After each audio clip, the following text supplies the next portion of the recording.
നമ്മൾ ആരോഗ്യവാനാണെന്ന് അറിയാൻ വേണ്ടിയിട്ട് മൂന്ന് കാര്യങ്ങൾ.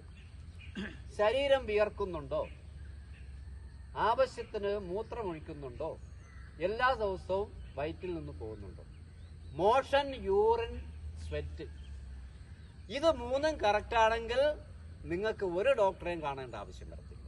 ഇത് മൂന്നും എങ്ങനെ കറക്റ്റ് ആവുമെന്ന് ചോദിച്ചു കഴിഞ്ഞാൽ നമ്മുടെ എനർജി ലെവൽ കൂടാനും ശരീരത്തിലെ പോഷകമായിട്ടുള്ള കോശങ്ങളെ വികസിപ്പിക്കാനുമായിട്ട് സഹായിക്കുന്നത് ശരീരത്തിനുള്ളിലോട്ട് കൊടുക്കുന്ന വെള്ളമാണ്. നമ്മൾ കുടിക്കുന്ന വെള്ളത്തിൽ കൊളസ്ട്രോൾ ഇല്ല, ഷുഗർ ഇല്ല, പൈസയും കൊടുക്കണ്ട വീട്ടിലാണെങ്കിൽ. പക്ഷെ ആരും ചെയ്യൂല. 20 കിലോ ബോഡി വെയിറ്റ് ഉള്ള ഒരാള് 1 ലിറ്റർ വെള്ളം കുടിക്കണം. അപ്പൊ 60 കിലോ ബോഡി വെയിറ്റ് ഉള്ള 3 ലിറ്റർ വെള്ളം കുടിക്കണം. 15 ഗ്ലാസ് വെള്ളം. ഈ 15 ഗ്ലാസ് വെള്ളം കുടിച്ചു കഴിഞ്ഞാല് നിങ്ങൾക്ക് ഈ പറഞ്ഞ 3 കാര്യങ്ങളും കറക്റ്റ് ആവും.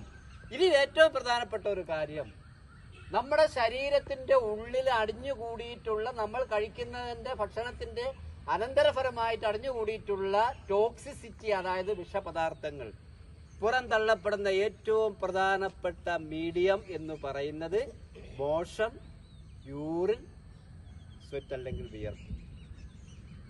പറഞ്ഞ മനസ്സിലായില്ലേ?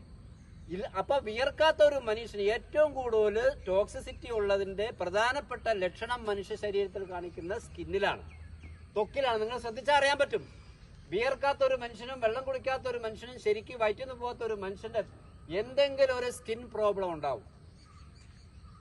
കാരണം ഈ ത്വക്കിന്റെ രോമകൂപങ്ങൾ വികസിക്കും വിയർക്കുമ്പോൾ.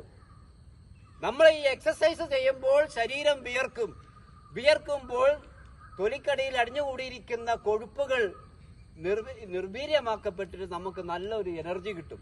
അതാണ് ഇവിടെ വരുമ്പോഴത്തേക്കിനും, ഇത് ചെയ്യുമ്പോഴും നിങ്ങൾ വീട്ടിൽ പോകുമ്പോൾ നിങ്ങളെ മൈൻഡ് തന്നെ മാറും. ഇപ്പൊ വന്നുകൊണ്ടിരുന്നപ്പോഴത്തേക്കിനും പുള്ളിക്കാരൻ പറഞ്ഞൊരു കാര്യമുണ്ട്, നമുക്ക് ഇത് എങ്ങനെ ഇത് നമുക്ക് ആൾക്കാരെ അടുത്ത് നമുക്ക് എത്തിക്കാൻ പറ്റും എന്നുള്ള ഒരു തത്രപ്പാടിലാണ് പുള്ളിക്കാരൻ. നമ്മളെ മാനസിക നിലയിൽ ഒരുപാട് വ്യത്യാസം വരും.